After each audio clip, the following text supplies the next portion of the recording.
Don't Turn Around Chapter 3. During a break between classes the next day, Hannah took Nomi and Aika to the roof of the school. It was there where the three would find Sayuri, who had said some very troubling things to Nomi earlier that day. "Hey," shouted Hannah. "What's this I hear about you wanting to confess?" "I think it might be the best thing for us to do," replied Sayuri. "If we tell the police it was an accident, they'll go easy on us. The fact that we're all minors might keep us from getting too harsh a sentence." "You think if you go to the police, they'll go easy on you just because you made it easy for them to solve the case?" asked Hannah. "What makes you think you're better than the rest of us? You'll get into just as much trouble as us." "Is that what you want, Sayuri-chan?" asked Nomi. "To get us in trouble?"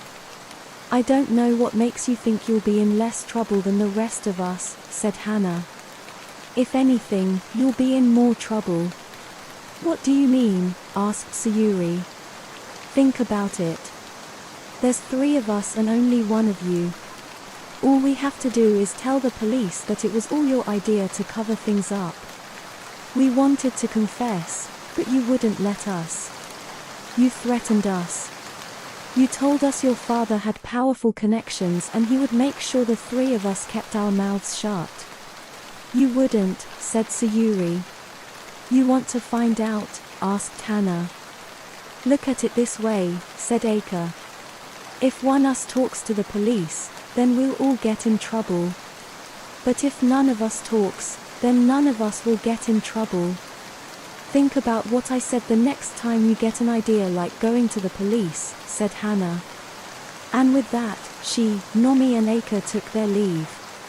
After the unfortunate meeting, Sayuri went to the bathroom to splash some cold water on her face.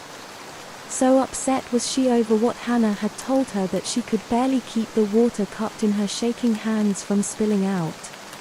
The cool water had helped calm Sayuri down, but her troubles would return in abundance when she looked into the mirror and found Shizuko standing behind her. Turning quickly, Sayuri found there was no one in the bathroom with her. She once again looked into the mirror, but the only thing she found was her panicked reflection staring back at her. Wanting to put recent events out of mind, Hannah took Nomi and Aika out for some much-needed amusement after school.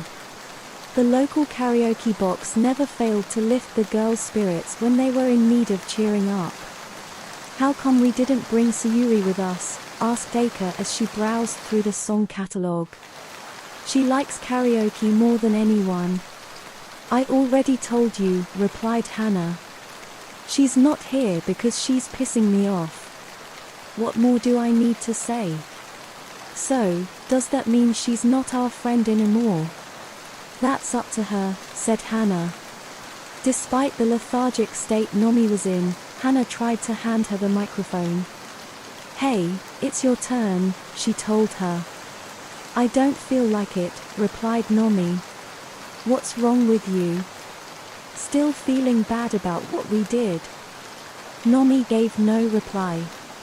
"Well, you'd better stop acting like that. Because if anyone notices anything different about any of us, then we're as good as dead. Understand?" "I'll go next," said Aika, taking the microphone from Hannah. "Don't worry about Nomi. She's just moody. In a few days she'll start acting like her old self." "She had better," said Hannah. Unable to get the image of Shizuko out of her head, Sayuri hurried home and took to her computer, hoping to find some answers. Most of the sites she found had no pertinent information that could help her. But there was one website that provided something that troubled her. "A spirit that is still struggling with love, hate or sorrow may be unable to pass on," read Sayuri. "If these emotions are strong enough, the spirit can return to the world of the living. Spirits have been known to come back to haunt their tormentors. Some have even been known to bring death to those who wronged them." Not wanting to read any more, Sayuri turned off her computer. "That's just folklore," she said.